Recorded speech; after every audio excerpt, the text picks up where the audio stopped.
Boa tarde, turma! Tudo bem com vocês aí?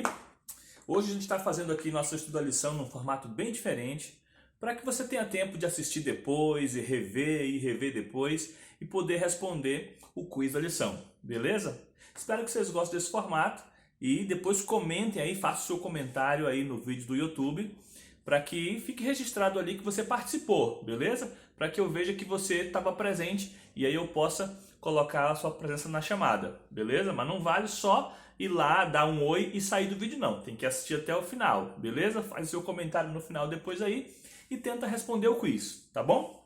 A nossa lição, a adolescente de hoje, ela tem um tema bem interessante.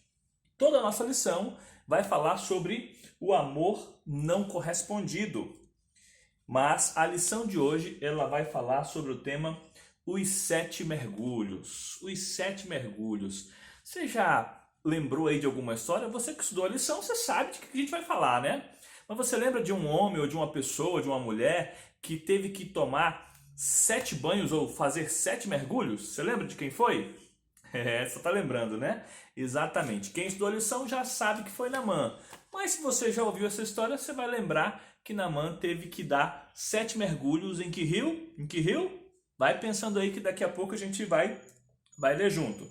O texto-chave da lição de hoje, ela está escrito no livro de 2 Reis, capítulo 5, 13 e 14. Você que está com a sua Bíblia aí, se não está, pega a sua Bíblia para a gente ler. Dá uma pausa aí no vídeo. Aí você pega a sua Bíblia. Pegou a sua Bíblia agora? Vamos ler junto então? Olha aí, ó, 2 Reis, capítulo 5, verso 13 e verso 14. Acompanha comigo a leitura aqui, ó. Mas os seus servos lhe disseram: meu pai, se o profeta lhe tivesse pedido alguma coisa difícil, o senhor não faria? Quanto mais quando ele apenas lhe diz para que se lave e seja purificado. Assim ele desceu ao Jordão e mergulhou 7 vezes conforme a ordem do homem de Deus.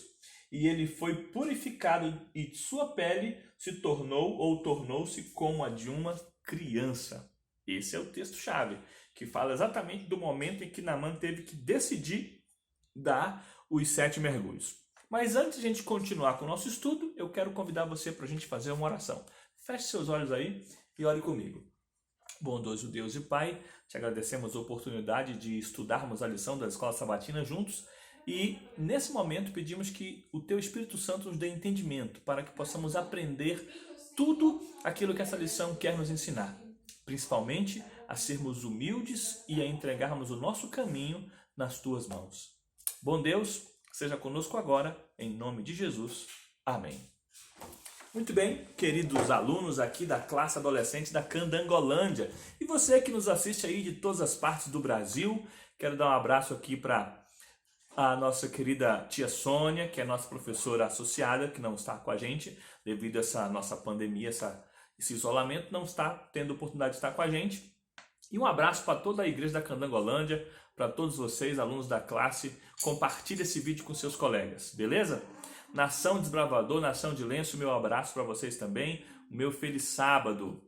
Gente, a lição dessa semana vai falar sobre alguns assuntos bem reais mesmo e modernos, coisas que nos atingem hoje. Por exemplo, olha só, você vai ter a oportunidade de relembrar a história de Naamã, como a gente já viu, mas também nós vamos falar sobre temas como a obediência, imagem pessoal, a imagem que você tem de você mesmo, né? Todo mundo quer ter uma boa imagem. E vamos falar também sobre o testemunho pessoal. Mas o tema principal dessa lição, aquilo que a gente vai focar mais, que é assim, o ponto-chave dessa lição é o orgulho e as consequências do orgulho. Você sabia que o orgulho, ele é o solo em que todos os outros pecados, eles crescem? Você sabia disso? Está aqui na lição. Se você não sabia, aqui na parte de sábado ainda, no finalzinho da parte de sábado, William Barclay diz o seguinte: o orgulho é o solo em que todos os outros pecados crescem, sendo também a fonte que origina todos os demais pecados. Olha só, essa é uma sábia conclusão. Por isso, o orgulho não pode fazer parte da minha vida. Agora vamos para o texto bíblico? Vamos entender toda essa história? A Bíblia, ela conta essa história de Naamã no livro aqui de 2 Reis. Nós vamos ler capítulo 5 de 2 Reis. Olha o que diz lá. Abra sua Bíblia junto comigo. 2 Reis, capítulo 5, para você acompanhar na sua Bíblia agora. Abra aí junto comigo. Aí fala da cura da lepra de Naamã. Vocês sabem que Naamã, ele era um comandante, né? Ele era um alto soldado aí, que tinha uma alta patente no exército da Síria. Ele era o grande herói de guerra dos sírios. E a Síria, eles eram muitas vezes inimigos de Israel. Mas nesse período aí, que a Bíblia está contando a história de Naamã, havia uma paz em Israel. Israel não estava em guerra com a Síria. Porém, o que acontece? Eles já tinham tido uma guerra no passado, e nessa guerra a Síria havia levado alguns prisioneiros.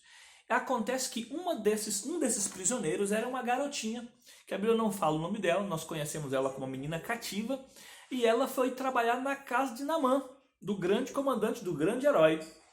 E aí a Bíblia diz que Naamã, não sei porquê nem como, ele ficou leproso. Imagina, em Israel a lepra era a pior doença para você ter. Você saía do seu convívio, você não podia ficar em casa com a tua família, você tinha que abandonar a igreja, você ficava isolado no Vale dos Leprosos. Mas na Síria a coisa não era muito assim, não tinha tanto esse preconceito. Naamã continuava sendo o grande general, o grande comandante, o grande líder, o herói de guerra. Mas ele era um homem triste porque ele não podia abraçar a esposa, ele não podia abraçar os filhos, e aquilo ficava deixando ele muito, muito para baixo, muito triste, deprimido. E aí a menina cativa, veja só, aquela menininha que foi levada como escrava para trabalhar na casa do Naamã, conversou com a patroa dela, com a mulher do Naamã, e disse: olha, minha senhora, eu vejo ali o meu senhor tão triste. E ela, menina, tinha um coração bondoso. Olha só, mesmo tendo sofrido tudo aquilo, mesmo sendo escrava, ela tinha um coração bondoso. E aqui está uma primeira lição para mim e para você, querido adolescente. Não deixe que as circunstâncias mudem quem você é. Você é um filho de Deus, servo de Deus e amigo de todos. Você tem que demonstrar isso nas suas palavras, com seus atos, na sua vida diária. Não deixe que a pressão do grupo, que as circunstâncias deixem a sua vida amarga. Aquela garotinha não ficou amarga. Ela sabia quem ela era, e ela tinha Deus no coração. E quando ela viu o sofrimento daquele homem que era o seu senhor, né? Porque ela era uma escrava, ela pensou: poxa, minha senhora, se o meu senhor fosse lá em Samaria, onde mora o homem de Deus, o profeta, ele seria curado. E a mulher de Naamã ficou curiosa e disse: você tem certeza disso, menina? E eu imagino o diálogo, né? Sim, senhora, a senhora pode apostar que vai ficar curado se ele for lá. E ela conversou com o marido foi lá no rei da Síria e disse: olha, eu preciso ir a Israel porque lá tem uma maneira de eu ser curado. Lá tem um profeta, um homem de Deus que diz que cura. E se eu for lá eu vou voltar curado. Olha só que coisa bonita. O testemunho dessa menina. Lembra que eu falei que testemunho a gente ia falar hoje? Testemunho. Aquela menina, se ficasse calada, se ficasse remoendo as circunstâncias da vida, ela ia pensar assim: eu quero é mais que o meu Senhor morra. Se ele morrer, pode ser que eu consiga a minha liberdade de volta. Tô nem aí para ele. Mas ela não pensou assim, né? Ela foi uma menina bondosa, com coração amoroso, serva de Deus, amigo de todos, uma desbravadora. E ela disse assim: olha, vai lá em Samaria que você vai ficar curado. E Naamã acreditou.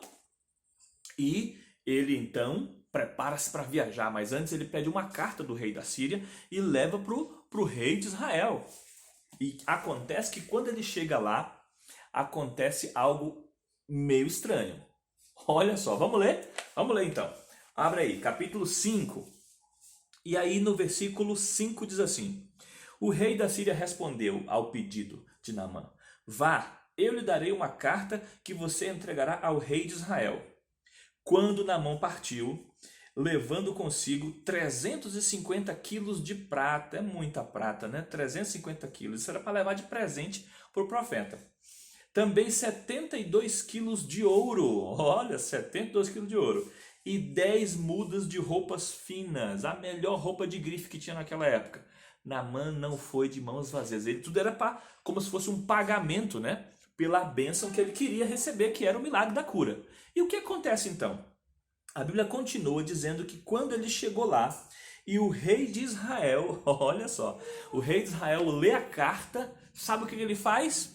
Sabe o que ele pensa? Olha o que ele faz aqui, ó. A Bíblia diz que ele rasgou as vestes, rasgou as suas vestes. E o que ele pensou? Meu Deus, por acaso sou eu Deus capaz de conceder vida ou morte? Esse rei da Síria tá achando que eu sou quem para curar o comandante deles? Ele tá arranjando uma intriga comigo. Ele sabe que eu não vou conseguir. Isso é uma desculpa para ele vir aqui de novo e destruir todo o reino de Israel. Ele rasgou as vestes. E olha, então o que aconteceu? Olha, lê comigo aí, versículo, ainda o versículo 7, finalzinho. Vejam como ele procura um motivo para se desentender comigo. E agora o verso 8.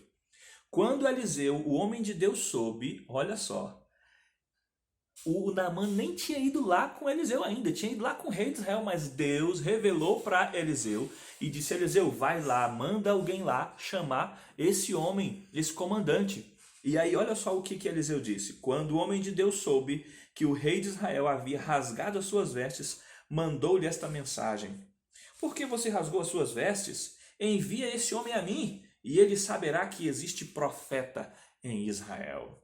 E então Naamã, com a comitiva, com aquele monte de ouro, aquele monte de prata, com aquele monte de vestes finas, foi para a casa de Eliseu. Mas quando chegou lá, Eliseu nem saiu na porta para falar com o Naamã. Sabe o que ele fez? Mandou Geazi, o seu servo. Vai lá, Geazi, conversa lá com ele. Fala para ele o seguinte: não precisa nem falar comigo não. Fala para ele tomar lá 7 banhos, dá 7 mergulhos no Rio Jordão, que ele vai ficar curado. Não tem problema não, fala para ele isso aí. E Geazi foi lá e falou para Naamã. E olha o que aconteceu. Versículo 10 agora. Eliseu enviou um mensageiro para lhe dizer: vá e lave-se 7 vezes no Rio Jordão e sua pele será restaurada e você ficará purificado. Como é que é? Esse profeta não vem nem falar comigo. Eu sou o grande comandante dos exércitos da Síria e ele tem coragem. Ele não veio nem falar comigo. Naamã, um alto comandante, um alto soldado, um herói de guerra, um homem poderoso, capaz de comandar grandes exércitos, ele era um homem cheio de orgulho. Cheio de orgulho. E a primeira coisa que ele pensou foi: como é que esse profeta não vem nem falar comigo, manda um mensageiro? Ele ficou muito indignado. Ele disse assim: eu vou embora. Não vou ficar aqui não. O homem não quer nem falar comigo. Vamos embora. Mas quando ele foi saindo e chegou, que viu o Rio Jordão, os historiadores dizem que o Rio Jordão era um rio realmente barrento, uma água turva, uma água amarela, suja, né? E aí, olha o que Naamã fala. Olha só. Versículo 12. Não são os rios Abana e Farfar em Damasco melhores do que todas as águas de Israel? Será que eu não poderia me lavar nesses rios e ser purificado? E aí foi embora furioso. Olha só que interessante, ele menciona 2 rios. A Síria ainda naquela época era um país muito bonito, com grandes paisagens, com rios maravilhosos, rios de água limpa, cristalina. E aí Naamã diz assim: não é possível, eu não poderia tomar 7 banhos lá na minha cidade, lá em Damasco? Eu tenho que tomar banho nesse rio barrento, sujo? Eu não vou fazer isso não. Mas aí é onde entra o texto-chave, né? Os servos dele, veja que coisa legal, os servos de Naamã disseram: meu pai, era uma coisa carinhosa, né, que eles tinham com ele. Meu pai, se o profeta lhe tivesse pedido alguma coisa difícil, o senhor não faria? Quanto mais quando ele apenas lhe pediu para se lavar e ser purificado? Aí Naamã pensou, né? Realmente, né? Uma coisa simples. Depois eu tomo outro banho e fico limpo, né? Vamos lá, vamos lá. E aí ele foi para o Rio Jordão. E aí ele mergulhou uma vez, mergulhou a segunda, a terceira, a quarta e nada acontecia. Mergulhou mais uma, mergulhou 6, ele já estava para sair e ir embora. E ele disse, já estou aqui mesmo, né? Vou dar mais um. Quando ele deu o 7º, que ele se levantou, os servos olharam para ele e disseram, meu pai, olha para sua pele. E ele, quando começou a se olhar, estava purificado. E é exatamente o que a Bíblia diz. Olha só. Conforme a ordem do homem de Deus, ele foi purificado e sua pele tornou-se como a de uma criança. Olha só. Imagina se ele tivesse ficado naquele de orgulhoso e tivesse ido embora. Pois é, o orgulho tem tirado a bênção de Deus, o perdão de Deus, tem tirado a espiritualidade de muitas pessoas. O orgulho, como a gente viu, como William Barclay disse, ele é o solo onde os outros pecados nascem. Você lembra de uma outra pessoa, de um outro personagem bíblico, de um outro ser que por causa do orgulho teve que ser expulso do seu lugar de honra? Lembram? Eu sei que você lembra, né? Lúcifer, o anjo que era, segundo a Bíblia, um querubim da guarda ungido, que era perfeito desde o dia em que foi criado. Esse ser, ele foi atirado do céu para a terra por causa do seu orgulho, por causa do seu egoísmo, por causa da sua arrogância de querer ser melhor que os outros. A parte aqui da nossa lição comenta um pouquinho sobre Lúcifer e diz o seguinte na parte de quarta-feira. Olha só. Referindo-se a Lúcifer, a Bíblia diz: seu coração tornou-se orgulhoso por causa de sua beleza, e você corrompeu a sua sabedoria por causa do seu resplendor. O pecado, e aqui Ellen White comenta sobre a vida, sobre o que aconteceu com esse anjo, ela diz o seguinte: o pecado teve sua origem com aquele que abaixo de Cristo era o mais honrado por Deus e o mais elevado entre os habitantes do céu, Lúcifer, o filho da alvorada. Isso também Isaías 14:12 diz, né? Ele era santo e incontaminado, diz o soberano. Olha só o que diz: você era o modelo da perfeição, cheio de sabedoria, cheio de perfeita beleza. Você foi ungido como um querubim guardião, pois para isso eu o designei. Você está no monte santo de Deus e caminhava entre as pedras fulgurantes. Você era inculpável em seus caminhos desde o dia em que foi criado até que se achou a maldade em você. Qual foi o pecado de Lúcifer? O orgulho. Por ser um grande anjo de muita honra, de muita sabedoria, de grande beleza, ele começou a pensar que poderia ser melhor que os outros anjos, maior do que os outros anjos, quem sabe aí comparando-se ao próprio Jesus, e ele foi até mais querendo colocar o seu próprio trono acima do trono de Deus. Querido, tome muito cuidado com a imagem pessoal que você tem de você mesmo. Alguns se acham tão bonitos e consideram os outros feios e por isso acabam desprezando os outros, se achando melhor, se enchendo de si mesmos. Alguns se acham mais inteligentes, mais sábios, mais ricos e tudo aquilo quando a gente se acha que é mais do que os outros, isso acaba nos levando ao orgulho e o orgulho nos leva a muitos outros pecados. Voltando um pouquinho para a nossa lição, a Bíblia diz o seguinte, que Gease, o servo de Eliseu, ele tinha um grande problema também. Ele era um homem ambicioso. E quando o Naamã se lavou e ficou purificado, ele voltou para a casa do profeta Eliseu e aí trouxe todos aqueles presentes, o ouro, a prata e também as roupas finas. Sabe o que Eliseu disse? Eliseu falou o seguinte, olha, eu não preciso de nada não. O Deus que te curou, ele não precisa de nada não precisa de pagamento não.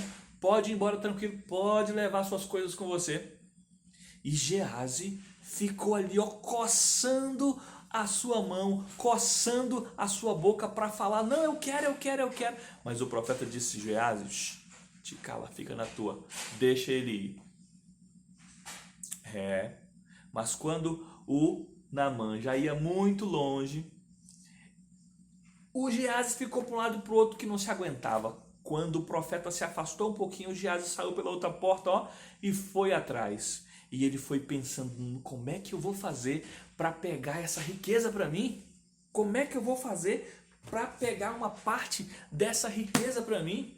E ele foi pensando, vou dizer que chegou aí 2 filhos dos profetas, 2 discípulos dos profetas que estão aí passando necessidade, passando fome, na pobreza, não tem nada os bichinhos, e eu vou enganar o Naamã e vou dizer que é para eles que eu estou pedindo.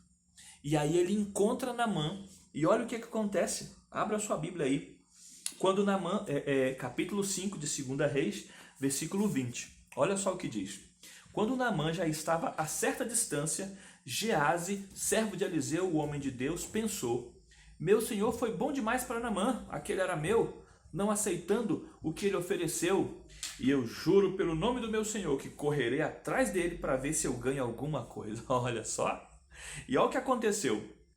Ele correu atrás, e aí quando a caravana de Naamã viu Geazi chegando, perguntou, o que aconteceu? Tá tudo bem? E ele disse, não, tá tudo bem. Eu vim aqui falar com você porque o meu chefe, o meu senhor mandou eu vir aqui. Mas o que aconteceu? O Naamã perguntou. Ele mudou de ideia? E aí ele pensou assim, não é isso não, é porque chegou aí, olha só o que diz aqui, versículo 22. Sim, tudo bem, mas o meu senhor me enviou para dizer que 2 jovens discípulos dos profetas acabaram de chegar, vindos dos montes de Efraim, coitadinho dos bichinhos, não tem nada. E aí, olha o golpe de Geazi. Por favor, dê-lhes 35 quilos de prata e 2 mudas de roupas finas. O que Naamã respondeu? Versículo 23. Claro, leve 70 quilos. E ele insistiu com Geazi para que os aceitasse e colocou os 70 quilos de prata em 2 sacolas e com as 2 mudas de roupa, entregando tudo a 2 dos seus servos, os quais foram à frente de Geazi, levando as sacolas. Só que Geazi não queria que o profeta Eliseu soubesse. Olha só, às vezes nós queremos enganar as pessoas, mas tem uma coisa, você pode até enganar algumas pessoas, mas você não pode enganar todas as pessoas. Você pode enganar algumas pessoas por um tempo, mas não por todo o tempo. E outra coisa, quando você for fazer uma coisa errada, que você está achando que ninguém está vendo, eu já falei para você isso, né? Você não pode olhar assim não, assim e assim, não, será que alguém está vendo? Olha para cima, tem alguém te olhando ali. E a Bíblia diz que quando os homens chegaram pertinho da casa de Eliseu, o Geazi falou assim, não, deixa aqui, pode ir embora, deixa que eu levo, não se preocupem não. Porque ele foi para a casa dele e escondeu toda aquela prata, todo aquele ouro e as roupas finas. E quando ele entrou disfarçadamente na casa, Eliseu olhou para ele e disse, Geazi, onde é que você estava? Onde é que você foi? E ele disse assim, meu senhor, eu estava por aqui mesmo, não fui para nenhum canto não. E sabe o que Eliseu falou? Olha só o que Eliseu disse para ele. Abra a sua Bíblia aí, versículo 26. Mas Eliseu lhe disse, você acha que eu não estava com você em espírito quando o homem de Deus desceu da carruagem para encontrar-se com você? Este não era o momento de aceitar prata e nem roupas, e nem de cobiçar os olivais e vinhas e ovelhas, bois, servas e servas. Por isso, Geazi, a lepra de Naamã vai recair sobre você e também sobre todos os seus descendentes. Olha só. E para sempre você e sua descendência será leprosa. Queridos, naquele momento Geazi olhou para ele, espantado, e já estava leproso. Sabe como chama isso? Ambição. Ambição. Eu disse que a gente ia falar sobre obediência, que íamos falar sobre o testemunho, sobre a imagem que a gente tem de nós mesmos, mas também sobre orgulho, mas também tem a ambição aqui. A ambição de Geazi, o desejo de ser melhor, o desejo de ter mais, isso também é uma maneira de orgulho. E o que aconteceu? quando ele começa a mentir, quando ele começa a pisar nas pessoas, quando alguém começa para ter mais, começa a ir por caminhos tortuosos de mentira, de deboche, de desprezo pelas outras pessoas, isso é um pecado muito grave. E então teve consequências, porque todo pecado, querido, traz consequências. Todo pecado. Às vezes as consequências não vêm rapidamente, como aconteceu com Gease. Algumas vezes as consequências vão demorar a chegar, mas elas com certeza virão. E se alguém não se arrepender desse pecado, pode até não sofrer na terra, mas um dia todos nós seremos julgados. E aí todo pecado não confessado terá sim o seu castigo, terá a sua recompensa. Querido, o caso de Eliseu, o caso de Gease, o caso da menina cativa, o caso do Naamã, o caso do rei de Israel é algo para a gente pensar. Nós estamos aqui nessa terra não para mostrar quem nós somos, não para dizer quanto somos inteligentes, não para dizer o quanto somos bons. Estamos aqui para mostrar o quanto Deus é bom, o quanto Deus é poderoso. O rei de Israel achava que a força tinha que vir dele. E ele disse, por acaso eu sou Deus? Você não é Deus, nem eu sou Deus, mas poxa, você e eu somos filhos de Deus. Se o rei tivesse agido como aquela menina cativa e pensado, não, mas existe um Deus aqui em Israel, e eu sei de um homem de Deus que vai poder ajudar. Querido, quantos amigos seus estão com a lepra do pecado? Quantos amigos seus estão precisando de um encaminhamento? Compartilhe essa mensagem. Quantos amigos seus não estão precisando aí de paz no seu coração? Vivem preocupados, sem saber onde estão, onde vai parar a vida, tristes, enganados, aí quem sabe muitos deles a ponto de querer tirar a própria vida. Mas você tem algo maravilhoso para oferecer a eles. Você tem Deus, você tem o amor de Jesus, você tem a palavra de Deus, que é as boas novas do Evangelho. Então, querido, seja como a menina cativa, seja como Eliseu, não queira fazer o bem apenas para receber coisas em troca, faça o bem sem olhar a quem. Seja humilde, seja obediente, dê um testemunho pessoal de Jesus, deixe que Ele encha a sua vida e deixe que Ele purifique a sua vida como a água da vida que purifica todas as coisas. Jesus disse que Ele era a água da vida. E se nós mergulharmos em Jesus, nós seremos purificados. Querido, eu espero que você tenha gostado da lição de hoje. Tem uma coisa que eu queria falar para você ainda. Na parte de sexta-feira, tem um texto de Dwight Moody, onde ele diz o seguinte: um homem pode fingir sentir amor, ele pode até fingir ter fé, ele pode também fingir possuir esperanças e todas as outras graças, mas é muito difícil fingir a humildade. Você não consegue fingir que é humilde, não consegue.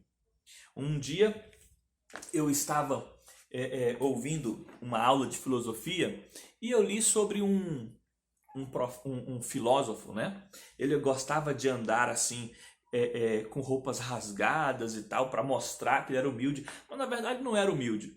E um dia um outro homem olhou para ele e disse: olha, meu amigo, a sua humildade está transbordando aí pelas suas vestes rasgadas.